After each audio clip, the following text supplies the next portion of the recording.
Hi guys, so today we're going to do something a little bit different.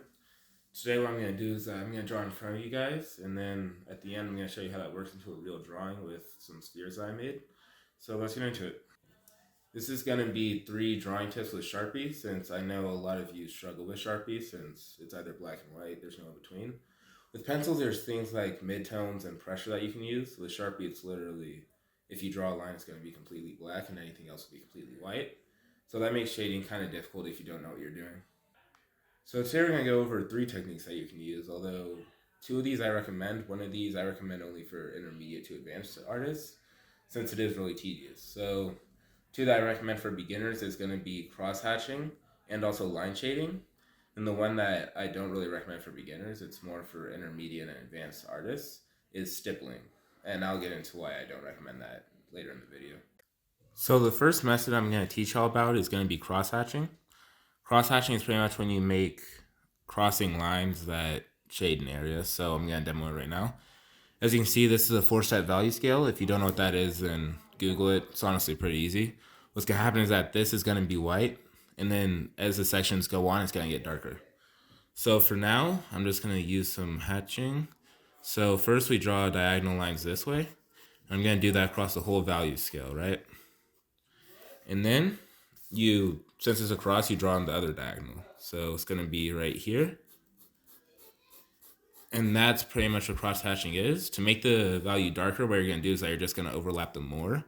So now in this one, I'm just going to do that again. Diagonal lines this way. And then diagonal lines the other way. Then the last box, do the same thing. Diagonal lines this way. And diagonal lines the other way.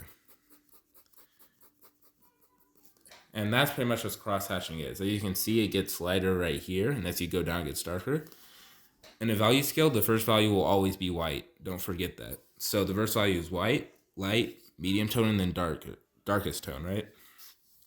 I'm going to show you that in a drawing after this. So next is going to be line shading, which is pretty much when you just make lines in the direction of your object. Line direction helps with this if you know what that is and you can use it well. I'm just going to demo it right here. So what I would do here is I would just draw vertical lines straight across the scale. And do that across every box. And then, as you can see, this one's complete. Now I'll do it this way. It's the same direction line. That's what makes this different from cross-hatching. So do that one more time. And then do that again with the last section. And now, as you can see, white value, light value, middle tone, and then dark tone. The last thing I'm going to teach y'all is stippling. Stippling is really tedious, and this is why I don't recommend it to beginners, because honestly, in my opinion, it can suck the fun out of drawing. But what you do is that you make a lot of little dots that pretty much add to a whole value. So just to show you what I mean, I'm going to make this first section light. And as you can see, I'm just putting dots everywhere, pretty much. That's what stippling is. It's not very exact. You just put dots everywhere and then change the values as you see fit. So that's the first box done.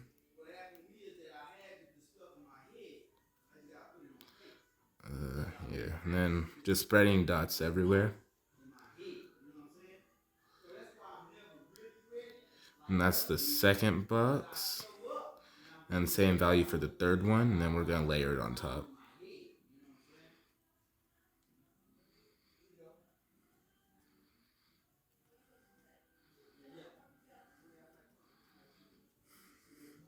All right, so that's all the boxes done. Now I need to go back over it because this is a value scale. By the way, if you're making a value scale, I don't recommend just putting more pressure on it. This is Sharpie, so it wouldn't work anyway, but if you're doing pencil and you're doing a value scale, I would say layer it because it makes your values a lot more consistent. And don't just put more pressure as you get further down and try to skip your way past this. So as you can see, it's just a bunch of little dots. And even now you can see how long it's taking me. Like it's taking me way longer than everything else, which is why I don't recommend it. These 2 are done. Now I need to go to the last box and finish that. So Now this is pretty much done. So this is a value scale using stippling. This is the lightest value. I layered some dots on top, so this is medium. Now on top of that is dark. Now let's go to the circles to tell you what I mean. So for the final part of this video, I'm going to show you how to put these techniques into an actual drawing.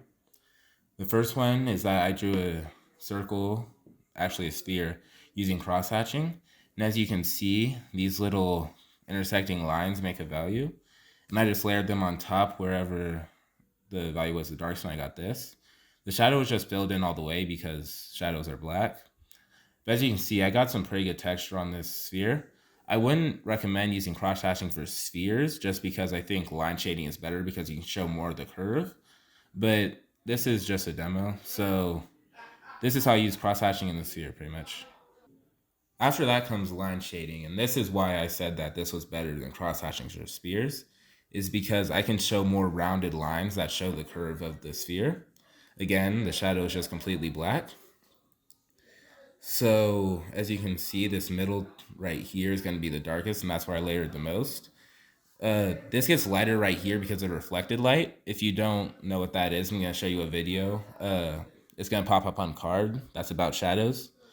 And you can learn what reflected light is from that video. And then it comes around right here. This is going to be the highlight.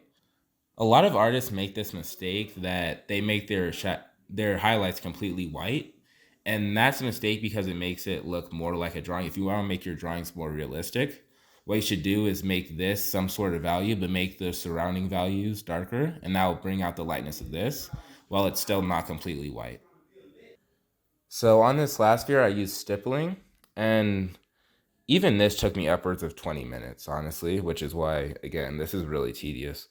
But as you can see, you can get some good texture with stippling, probably more than cross-hatching if I'm being honest. And if you just look up stippled drawings on Google, it'll show you some really good results, because if you put a lot of time into it, then your drawing will come out really good, because stippling, you can vary the values really like a lot, because there's so many combinations of dots you can use. It's just like you can make 70,000 different types of values, right? So again, don't make the highlight completely white. Then I made this around it darker, and then this right here is the darkest part, so I made that darkest. And that's it. So thanks for watching. From now on, I'm going to be making a lot of drawing content. So if you want to improve your drawing in any way, just subscribe. It's right there. Also, please like the video. It would do me a really good favor. Have a good day.